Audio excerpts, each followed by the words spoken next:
السلام علیکم، میرا نام ممتاز حسین ہے اور میں آج آپ کو سورہ نساء پر جو ہے نا لیکچر دوں گا۔ اس کا جو مختصر سا تعارف ہے اور خلاصہ آپ کے سامنے پیش کروں گا، تو میری خواہش ہے کہ آپ اسے غور سے سنیں اور اس میں جو کمی بیشی ہے وہ بھی مجھے بتائیں، اور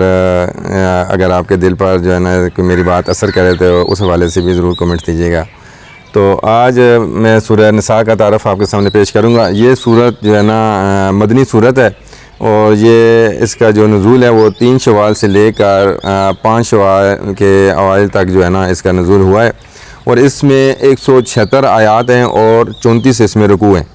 اس سورت میں گھریلو زندگی کے حوالے سے روشنی ڈالی گئی ہے کہ گھریلو زندگی کی جو ہے نا دورس اصلاحات اس میں بتائی گئی ہیں کہ گھریلو زندگی کو کس طرح جو ہے نا گزارا جا سکتا ہے، کس طرح بہتر کیا جا سکتا ہے۔ گھریلو زندگی ایسی زندگی ہوتی ہے جس میں انسان کی پرورش ہوتی ہے اور انسان کی بناوٹ ہو رہی ہوتی ہے، انسان کا کردار بن رہا ہوتا ہے۔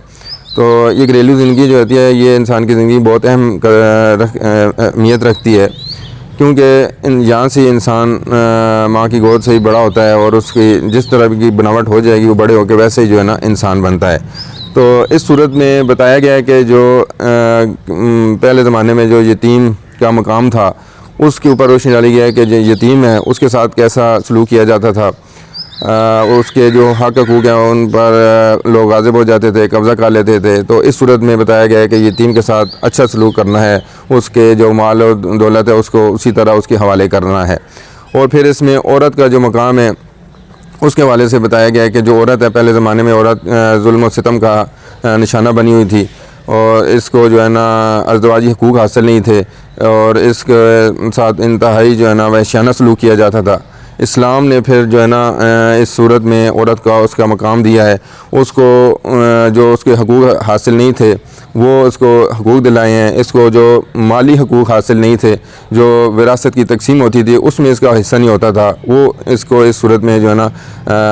یہ حق دیا گیا کہ اس کو جو ہے نا اسی طرح جس طرح مرد کو حصہ دیا جاتا ہے اس طرح عورت کو بھی جو ہے نا اس کا حصہ دیا جائے۔ تو اس میں جو شادیاں مرد کرتے تھے بہت زیادہ، اس پر پابندی لگائی گئی ہے کہ عورت کو جو ہے نا وہ مطلب مرد کو محدود کیا گیا ہے کہ وہ مطلب 4 شادیاں کر سکتا ہے، اس کے علاوہ زیادہ شادیوں پر جو ہے نا پابندی لگائی گئی ہے۔ اور پھر اس میں یہ غزوہ احد کے بعد کی جو ہے نا صورت ہے، اس میں جو ہے نا جو حق و باطل تھے وہ بہت زیادہ ان کے حوصلے بڑھ گئے تھے، اور مسلمانوں کے جو ہے نا حوصلے پست ہو گئے تھے۔ تو اس صورت میں مسلمانوں کو جو ہے نا ان کا حوصلہ بڑھایا گیا ہے، اور انہیں اس چیز کے درس دیا گیا ہے کہ بھئی آپ نے اپنا حوصلہ پست نہیں کرنا ہے، اور جو مشرک ہیں یا منافقین ہیں یا جو اسلام مخالف قوتیں ہیں، آپ نے جو ہے نا ان کے ساتھ جو ہے نا اچھا رویہ رکھنا ہے، ان کے ساتھ اچھا سلوک کرنا ہے۔ آپ کو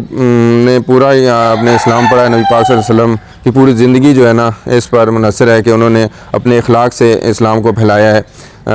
غزوہ جو ہے نا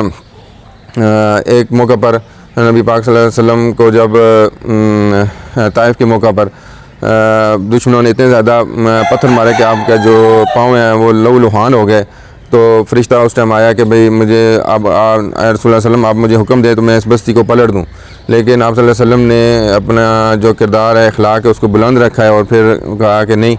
اس طرح نہیں کرنا ہے، یہ اگر اسلام نہیں لاتے تو ان کی جو نسلیں ہیں وہ اسلام لائیں گی۔ تو اس صورت میں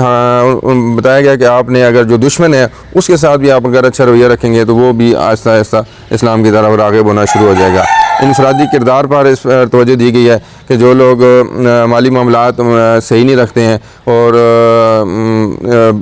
یہ کرتے ہیں جو ملاوٹ کا کام کرتے ہیں یا اس طرح کی اور مالی بے روی کا شکار ہوتے ہیں، تو وہ اس کو انفرادی کردار پر اس پر توجہ دی گئی ہے کہ آپ نے اپنا انفرادی کردار جو ہے نا وہ بلند رکھنا ہے۔ پھر اس صورت میں اطاعت رسول پر حکم دیا گیا ہے کہ کوئی بھی جو ہے نا اللہ پاک سے جو محبت کرتا ہے تو وہ اسی صورت میں قبول ہو سکتی ہے کہ جو اللہ پاک نے فرمایا کہ جو میرے نبی سے محبت کرے گا وہ مجھ سے محبت کرے گا، جو میرے نبی کی اطاعت کرے گا وہ میری اطاعت کرے گا۔ تو اس میں مسلمانوں کو پابند کیا گیا ہے کہ آپ نے اطاعت رسول کے بغیر آپ کا دین جو ہے نا وہ مکمل نہیں ہے۔ اور اس صورت میں بتایا گیا کہ جو جنگ کی حالت میں جو نماز پڑھنے کا طریقہ کار ہے وہ بتایا گیا ہے کہ آپ نے نماز خوف جو ہے نا کس طرح ادا کرنی ہے. جنگ ہوتی تھی تو ظاہر نماز بھی ایک فرض عبادت ہے, اسے بھی چھوڑا نہیں جا سکتا تھا, تو اس میں بتایا گیا کہ خوف کی حالت میں بھی آپ نے کس طرح نماز ادا کرنی ہے. پھر اس میں بتایا گیا ہے کہ جو تیمم ہے اس کی اجازت دی گئی ہے کہ ایک غزوہ میں مسلمانوں کو پانی میسر نہیں تھا, تو پھر وضو کا مسئلہ بن گیا کہ وضو کس طرح کریں, تو پھر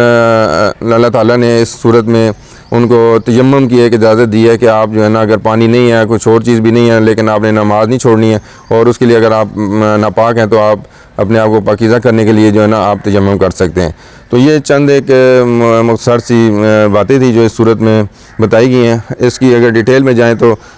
کافی زیادہ اور بھی باتیں ہیں, لیکن میں نے مختصر وقت میں اپنی جو تعارف ہے اس صورت کا تعارف آپ تک پہنچایا ہے. تو بس یہ آج کا یہی تعارف ہے. انشاءاللہ نیکسٹ صورت کے تعارف تک آپ سے اجازت چاہوں گا. اللہ حافظ.